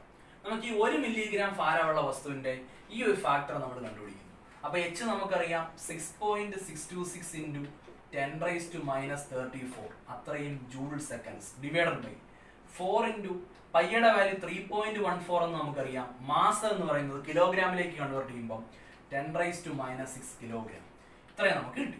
ഇത് നമ്മൾ അറൗണ്ട് നമ്മൾ ഓൾമോസ്റ്റ് ഇത് കണ്ടുപിടിക്കുമ്പോൾ ഏകദേശം 5 ഇൻറ്റു 10⁻28 എന്ന് പറഞ്ഞ ഒരു വാല്യൂയിലേക്ക് നമുക്ക് എത്തിച്ചേരാം. നമ്മൾ ഈ 5-നെയൊക്കെ എങ്ങനെ നെഗ്ലക്ട് ചെയ്താൽ 10⁻28 എന്ന് പറഞ്ഞ ഒരു തീരെ ചെറിയ ഒരു നമ്പറിലേക്ക് 10⁻28 5 നമ്മൾ നോക്കണ്ട. 10⁻28 എന്ന് പറഞ്ഞാൽ ഇറ്റ് ഈസ് നെഗ്ലിജിബിളി സ്മോൾ. ഒഴിവാക്കാൻ പറ്റുന്ന പോലെ നമുക്ക് ഒഴിവാക്കാൻ പറ്റുന്ന ഒരു നമ്പറാണ് ഈ 10⁻28. It is small. അപ്പൊ നമ്മളൊന്ന് ആലോചിച്ച്, ഈ delta X uncertainty in position, uncertainty in velocity, ഇതിന്റെ പ്രോഡക്റ്റ് വളരെ ചെറിയൊരു നമ്പറാണ്. അങ്ങനെയാണെങ്കിൽ അതിപ്പോ നോക്കി 1 മില്ലിഗ്രാം ഭാരമുള്ള ഒരു സബ്സ്റ്റൻസാ. അപ്പം നമ്മളെ മാക്രോസ്കോപ്പിക് ഒബ്ജക്റ്റിന്റെ കാര്യം പറയുമ്പോൾ അത് വലിയ വസ്തുക്കൾ, അത്രയും 1 മില്ലിഗ്രാമിനെക്കാട്ടിൽ 10 മടങ്ങ് മാസമുള്ള ആൾക്കാരാണ് മാക്രോസ്കോപ്പിക് ഒബ്ജക്റ്റുകൾ. അപ്പൊ അവരുടെയൊക്കെ കേസിൽ നമുക്ക് ഇതിനകത്ത് ഇതിലും കുറയും. അപ്പം അതാണ് അതിന്റെ അർത്ഥം. 1 മില്ലിഗ്രാം മാസമുള്ള ഒരു വസ്തുവിന് ഇത്രയും കുറവാണ് ഇവരുടെ അൺസർട്ടനിറ്റി പെയറുകളുടെ മൾട്ടിപ്ലിക്കേഷൻ ഫാക്ടർ. ഇവിടെ മനസ്സിലാവുന്ന ഇത്രേ ഉള്ളൂ. ഡെൽറ്റ എക്സും ഡെൽറ്റ വിയും ഇത് രണ്ടും കുറവായോണ്ടാ ഈ വാല്യൂ കുറഞ്ഞു. കാരണം ഇത് രണ്ടും കുറയുമ്പോൾ അതും കുറയും. അപ്പം അൺസർട്ടനിറ്റി വെലോസിറ്റിയും അൺസർട്ടനിറ്റി പൊസിഷനും 1 മില്ലിഗ്രാം മാസമുള്ള ഒരു വസ്തുവിന് കുറവാണെന്ന് അർത്ഥം. എന്ന് പറഞ്ഞാൽ 1 മില്ലിഗ്രാം മാസമുള്ള ഒരു വസ്തുവിന്റെ വില നമുക്ക് കണ്ടുപിടിക്കാൻ പറ്റുമെന്നാണ്. എന്ത് ആക്യുറേറ്റ് ആയിട്ട് കണ്ടുപിടിക്കാം? പൊസിഷനും വെലോസിറ്റിയും. ഈ പ്രോഡക്റ്റ് അൺസർട്ടനിറ്റി കുറവാണെങ്കിൽ സെർട്ടനിറ്റി കൂടുന്നു, അതാണ് അതിന്റെ അർത്ഥം. ഇനി നമുക്കൊരു ഇലക്ട്രോണിനെ എടുക്കാം, ഒരു മൈക്രോസ്കോപ്പിക് ആയിട്ടുള്ള. നമുക്കറിയാം ഇലക്ട്രോണിന്റെ മാസ് എന്ന് പറയുന്നത്, മാസ് ഓഫ് ഇലക്ട്രോൺ, ഞാൻ ME എന്ന് എടുക്കുന്നു, മാസ് ഓഫ് ഇലക്ട്രോൺ 9.1 × 10⁻³ കിലോഗ്രാം. 1 മില്ലിഗ്രാമുമായിട്ട് താരതമ്യം ചെയ്യുമ്പോൾ ഇത് 10⁻⁻6 കിലോഗ്രാം ആണ്. ഇത് ഒരുപാട് കുറവാണ്. ഇലക്ട്രോണിന്റെ മാസ് നെഗ്ലിജിബിളി സ്മോൾ ആണ്. അപ്പൊ നമ്മളിവിടെ delta X into delta v പഴയതുപോലെ തന്നെ കാൽക്കുലേറ്റ് ചെയ്യുന്നു. അപ്പൊ നമ്മളുടെ മാസിന്റെ സ്ഥാനത്ത് ഇലക്ട്രോണിന്റെ മാസ് കൊടുക്കുന്നു. അപ്പൊ നമുക്ക് 6.626 × 10⁻34 ഡിവൈഡഡ് ബൈ 4 × 3.14 × 9.1 × 10⁻31. അപ്പൊ നമ്മൾ ഇലക്ട്രോണിന്റെ കാര്യത്തിൽ ഇത് കണ്ടുപിടിച്ചപ്പോൾ ഏകദേശം 5 × 10⁻⁻4 എന്ന് പറഞ്ഞ ഒരു റേഞ്ചിലേക്ക് മാറും. അപ്പൊ നമ്മൾ 5 ഒക്കെ എങ്ങനെ റിലേറ്റ് ചെയ്താൽ 10⁻⁻4, സി ദിസ് വാല്യൂ 10⁻28 കമ്പയർ ചെയ്യുമ്പോൾ 10⁻⁻4 കുറച്ച് വലുതാണ്. അപ്പൊ ഇലക്ട്രോണിന്റെ കേസിൽ നമ്മൾ എടുത്തപ്പം ഡെൽറ്റ എക്സും ഡെൽറ്റ വിയും കൂടെ മൾട്ടിപ്ലൈ ചെയ്തപ്പം നമുക്ക് താരതമ്യേന ഒരു വലിയ വാല്യൂ ആണ്. ഇതുമായിട്ട് കമ്പയർ ചെയ്യുമ്പോൾ 10⁻⁻28 കമ്പയർ ചെയ്യുമ്പോൾ ഈ 10⁻⁻4 എന്ന് പറയുന്നത് കുറച്ച് വലുതാണ്. അപ്പൊ നമുക്ക് മനസ്സിലാവാം ഇലക്ട്രോണിന്റെ കാര്യത്തിൽ അൺസർട്ടനിറ്റി ഇൻ പൊസിഷനും അൺസർട്ടനിറ്റി ഇൻ വെലോസിറ്റിയും മൾട്ടിപ്ലൈ ചെയ്തപ്പം നമുക്ക് കുറച്ച് വലിയൊരു നമ്പറാണ് കിട്ടിയത്. അതിന്റെ അർത്ഥം അൺസർട്ടൻ പെയേഴ്സ് ആണ് അവിടെ. ഇലക്ട്രോണിന്റെ കാര്യത്തിൽ പൊസിഷനും വെലോസിറ്റിയും നമുക്ക് ഒരേ സമയത്ത് ഡിറ്റർമൈൻ ചെയ്യാൻ പറ്റത്തില്ല. അവിടെ അൺസർട്ടനിറ്റി വളരെ കൂടുതലാണ്.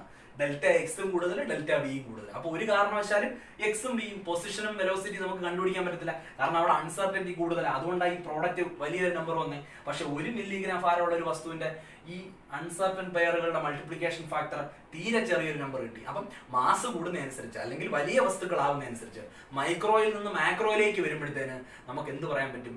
ഈ ഹെയ്സൻബർഗ് കൺസർവേറ്റീവ് പ്രിൻസിപ്പിൾ നമുക്ക് 100% പെർഫെക്റ്റ് ആയിട്ട് അവിടെ അപ്ലൈ ചെയ്യാൻ പറ്റത്തില്ല. പക്ഷെ ഒരു ചെറിയ വസ്തു, ഇലക്ട്രോണിനെ പോലെ ഒരു മൈക്രോസ്കോപ്പിക് ആയിട്ടുള്ള ഒബ്ജക്റ്റിന്റെ കാര്യത്തിൽ നമുക്ക് ഈ ഹെയ്സൻബർഗിന്റെ അൺസർട്ടൻ പ്രിൻസിപ്പിൾ 100% ശരിയാണ് എന്ന് നമുക്ക് മനസ്സിലാക്കാം. ഇത്തരം കാര്യങ്ങൾ നമ്മൾ ഓർത്തിരിക്കുക, വളരെ ഇമ്പോർട്ടന്റ് ആണ്. വീണ്ടും വീണ്ടും വീഡിയോ കാണുക, വീണ്ടും വീണ്ടും പഠിക്കുക.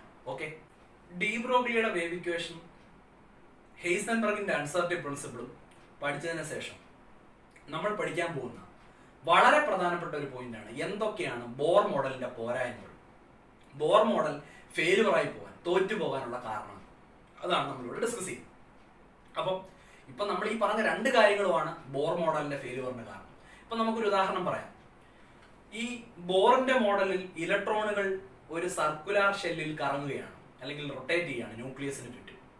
അപ്പം ഈ ഇലക്ട്രോണിന്റെ വേവ് ക്യാരക്ടർ, ഇതിന് വേവ് ക്യാരക്ടറും പാർട്ടിക്കിൾ ക്യാരക്ടറും ഉണ്ടെന്നാണ് ഡി ബ്രോഗ്ലി പറയുന്നത്. അപ്പൊ ഇതിന്റെ വേവ് ക്യാരക്ടറിനെ കുറിച്ച് ബോർ മോഡലിൽ ഒന്നും തന്നെ പറഞ്ഞിട്ടില്ല. അതാണ് ബോർ മോഡലിന്റെ ആദ്യത്തെ പ്രശ്നം അല്ലെങ്കിൽ ഫെയിലുവർ എന്ന് പറയുന്നത്. അപ്പം Bohr model could not explain the wave character of electron. ഇലക്ട്രോണിന്റെ വേവ് ക്യാരക്ടറിനെ കുറിച്ച് ബോർ മോഡൽ ഒന്നും തന്നെ പറയുന്നില്ല. അപ്പൊ അത് ഈ പറയുന്ന ഡി ബ്രോഗ്ലിയുടെ ഹൈപ്പോത്തിസിസ് ബോർ മോഡലിന് വലിയൊരു പ്രശ്നമായി എന്ന് തന്നെ പറയാം. കാരണം ഡി ബ്രോഗ്ലി പറയുന്ന വേവ് ക്യാരക്ടറിന്റെ കാര്യം ബോർ മോഡലിൽ പറയുന്നില്ല. അപ്പൊ അതൊരു പോരായ്മയാണ്. ഡി ബ്രോഗ്ലിയുടെ സിദ്ധാന്തം ശരിയാണെന്ന് നമ്മൾ പ്രൂവ് ചെയ്തിട്ടുണ്ട്. അപ്പൊ ബോർ മോഡലിൽ ഡി ബ്രോഗ്ലിയുടെ കൺസെപ്റ്റ് ഒന്നും പറയുന്നില്ല. അതുപോലെ തന്നെ വളരെ പ്രധാനപ്പെട്ട ഒരു കേസാണ് ഹെയ്സൻബർഗിന്റെ അൺസർട്ടനിറ്റി പ്രിൻസിപ്പിൾ അനുസരിച്ച് ഒരു ഇലക്ട്രോണിന്റെ പൊസിഷനും വെലോസിറ്റിയും നമുക്ക് ഒരേ സമയത്ത് ഡിറ്റർമിനേഷൻ പ്രയാസമാണ്. അപ്പം നമ്മളവിടെ മനസ്സിലാക്കേണ്ട ഒരു കാര്യം എന്ന് പറയുന്നത് ഒരു വസ്തുവിന്റെ പൊസിഷനും വെലോസിറ്റിയും അറ്റ് ദ സെയിം ടൈം ഒരേ സമയത്ത് സൈമൾട്ടേനിയസ് ആയിട്ട് മെഷർ ചെയ്തെടുക്കാൻ പറ്റിയെങ്കിൽ അതിന്റെ ട്രജക്ടറി നമുക്ക് വരച്ചെടുക്കാൻ പറ്റും. ട്രജക്ടറി എന്ന് പറയുന്നത് it is the path followed by an object.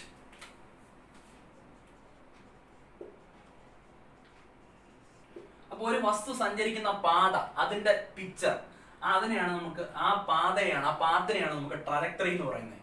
അപ്പൊ ഒരു സബ്സ്റ്റൻസ് സഞ്ചരിച്ച് അല്ലെങ്കിൽ മൂവ് ചെയ്ത് പോകുന്ന ട്രജക്ടറി നമുക്ക് വരച്ചെടുക്കണമെങ്കിൽ ഉറപ്പായിട്ട് ഒരേ സമയത്ത് അതിന്റെ വെലോസിറ്റിയും പൊസിഷനും ഡിറ്റർമൈൻ ചെയ്തിരിക്കണം. അല്ലെങ്കിൽ ഒരേ സമയത്ത് വെലോസിറ്റിയും പൊസിഷനും ഡിറ്റർമൈൻ ചെയ്യാൻ പറ്റിയെങ്കിൽ ഒരു വസ്തു സഞ്ചരിക്കുന്ന അല്ലെങ്കിൽ ഒരു ഒബ്ജക്റ്റ് സഞ്ചരിക്കുന്ന പാതയെ നമുക്ക് വരച്ചെടുക്കാൻ പറ്റും. ഹെയ്സൻബർഗിന്റെ അൺസർട്ടനിറ്റി പ്രിൻസിപ്പിൾ പ്രകാരം ഒരു മൈക്രോസ്കോപ്പിക് ആയിട്ടുള്ള ഒബ്ജക്റ്റിന് ഒരു കാരണവശാലും നമുക്ക് ഒരേ സമയത്ത് അതിന്റെ വെലോസിറ്റിയും പൊസിഷനും മെഷർ ചെയ്തെടുക്കാൻ പ്രയാസമാണ്. അത് ഹെയ്സൻബർഗ് പറഞ്ഞിട്ടുണ്ട്. അത് എക്സ്പെരിമെന്റലി കറക്റ്റ് ആണെന്ന് തെളിയിച്ചിട്ടുണ്ട്. അപ്പൊ അങ്ങനെ ഇരിക്കുന്ന ഒരു അവസരത്തിൽ ബോർ പറഞ്ഞു ന്യൂക്ലിയസിന് ചുറ്റുമുള്ള വെൽ ഡിഫൈൻഡ് സർക്കുലർ പാത്തിലാണ് ഇലക്ട്രോണുകൾ റൊട്ടേറ്റ് ചെയ്യുന്നത്. അപ്പൊ നമ്മൾ മനസ്സിലാക്കാം ന്യൂക്ലിയസിന് ചുറ്റുമുള്ള വെൽ ഡിഫൈൻഡ് സർക്കുലർ പാത്ത് എന്ന് പറഞ്ഞാൽ ഈ സർക്കിൾ ഒരു പാത്താണ്. ഒരിക്കലും ഹെയ്സൻബർഗിന്റെ അൺസർട്ടി പ്രിൻസിപ്പിൾ 100% ശരിയാണ്. ഹെയ്സൻബർഗിന്റെ അൺസർട്ടി പ്രിൻസിപ്പിൾ പ്രകാരം ഒരിക്കലും നമുക്ക് ഇലക്ട്രോൺ സഞ്ചരിക്കുന്ന ഈ സർക്കുലർ പാത്തിനെ, ഈ വൃത്തത്തിലുള്ള ഈ ഒരു പാത്തിനെ നമുക്ക് വരച്ചെടുക്കാൻ പറ്റത്തില്ല. കാരണം ഇലക്ട്രോണിന്റെ ഒരേ സമയത്ത് പൊസിഷനും വെലോസിറ്റിയും നമുക്ക് മെഷർ ചെയ്യാൻ പറ്റത്തില്ല. അപ്പൊ അങ്ങനെ ഇരിക്കുന്ന ഒരു അവസരത്തിൽ പിന്നെ ബോറിന് എങ്ങനെ പറയാൻ പറ്റും ഇലക്ട്രോണുകൾ കറങ്ങുന്നത് വെൽ ഡിഫൈൻഡ് സർക്കുലർ പാത്തുകളിലാണെന്ന്? അത് വലിയൊരു പ്രശ്നമായി മാറി. അപ്പം ഒരിക്കലും നമുക്ക് ഇങ്ങനെ പറയാൻ പറ്റും, ഹെയ്സൻബർഗിന്റെ അൺസർട്ടി പ്രിൻസിപ്പിൾ എന്തിനെ തിരസ്കരിക്കുന്നു അല്ലെങ്കിൽ റൂൾ ഔട്ട് ചെയ്ത് കളയുന്നു? ബോറിന്റെ വെൽ ഡിഫൈൻഡ് സർക്കുലർ ഓർബിറ്റുകളെ. അപ്പൊ ബോർ തിയറിയിൽ പറഞ്ഞ ഇലക്ട്രോണുകൾ സഞ്ചരിക്കുന്ന സർക്കുലർ ഓർബിറ്റുകളെ അടപടലം മാറ്റിവെച്ച ഒരു സയന്റിഫിക് തിയറിയാണ് ഹെയ്സൻബർഗിന്റെ അൺസർട്ടി പ്രിൻസിപ്പിൾ. അപ്പൊ ബോർ പറഞ്ഞു സർക്കുലർ പാത്തുകളിലാണ് ഇലക്ട്രോൺ മൂവ് ചെയ്യുന്നത്. അത് ശരിയാണെങ്കിൽ ഒരു കാര്യം കൂടെ ശരിയാവണം, ഒരേ സമയത്ത് ഇലക്ട്രോണിന്റെ പൊസിഷനും വെലോസിറ്റിയും മെഷർ ചെയ്യാൻ പറ്റണമായിരുന്നു. അങ്ങനെ പറ്റാത്ത സ്ഥിതിക്ക് ഒരിക്കലും നമുക്ക് ഇലക്ട്രോൺ കറങ്ങുന്ന ഒരു സർക്കുലർ പാത്തിലാണെന്ന് അടിവരയിട്ട് പറയാൻ സാധിക്കില്ല. വളരെ പ്രധാനപ്പെട്ട പോയിന്റ് ആണ്. അപ്പൊ നിങ്ങളുടെ പരീക്ഷയ്ക്ക് ചോദിക്കുന്ന ഒരു ക്വസ്റ്റൻ ആണ്, എന്താണ് what are the reasons for the failure of Bohr model? Bohr model തെറ്റിപ്പോവാനുള്ള കാരണം എന്താണെന്ന് ചോദിച്ചാൽ ഇതാണ് അതിന്റെ ആൻസർ. രണ്ട് കാര്യങ്ങളാണ്. ഒന്ന്, ഡി ബ്രോഗ്ലിയുടെ ഹൈപ്പോത്തിസിസ്. അപ്പം ബോർ മോഡലിൽ ഇലക്ട്രോണിന്റെ വേവ് ക്യാരക്ടറിനെ കുറിച്ചൊന്നും തന്നെ പരാമർശിക്കുന്നില്ല. അതുപോലെ ഒരു കാരണവശാലും ബോർ മോഡൽ പറയുന്നതനുസരിച്ച് ഇലക്ട്രോണുകൾ സർക്കുലർ പാത്തിലാണെന്ന് നമുക്ക് ഉറപ്പിച്ച് പറയാൻ പറ്റത്തില്ല. കാരണം ഇലക്ട്രോണിന്റെ ഒരേ സമയത്ത് പൊസിഷനും വെലോസിറ്റിയും മെഷർ ചെയ്തെടുക്കാൻ പ്രയാസമാണെന്നാണ് ഹെയ്സൻബർഗ് പറയുന്നത്. അപ്പൊ അങ്ങനെ പ്രയാസമായ സ്ഥിതിക്ക് ഒരിക്കലും നമുക്ക് സർക്കുലർ പാത്തിന്റെ ആ ട്രാക്ക് അല്ലെങ്കിൽ ആ ട്രജക്ടറിയെ കുറിച്ച് നമുക്ക് ഒരു ക്ലിയർ പിക്ചർ നമുക്ക് കിട്ടില്ല. അപ്പം അവിടെ മനസ്സിലാക്കേണ്ട ഒരു കാര്യം, കൃത്യമായി പറഞ്ഞാൽ ഡി ബ്രോഗ്ലിയുടെ ഹൈപ്പോത്തിസിസും ഹെയ്സൻബർഗിന്റെ അൺസർട്ടി പ്രിൻസിപ്പിളുമാണ് ബോർ തിയറിയുടെ ഫെയിലുവറിന് അല്ലെങ്കിൽ ആ ഒരു തിയറി തെറ്റാകാൻ കാരണം എന്ന് നമ്മൾ മനസ്സിലാക്കുന്നത്. ഈ ഒരു ഇതിന്റെ വെളിച്ചത്തിലാണ് നമ്മൾ അടുത്ത മോഡേൺ ആറ്റം മോഡൽ അല്ലെങ്കിൽ ക്വാണ്ടം മെക്കാനിക്കൽ മോഡലിലേക്ക് പോകുന്നത്. അപ്പം നമുക്കിനി അതാണ് അടുത്ത് പഠിക്കാനുള്ളത്. അപ്പൊ ഇത്രയുമാണ് reason for the failure of Bohr model എന്ന് പറയുന്നത്. ഓക്കെ.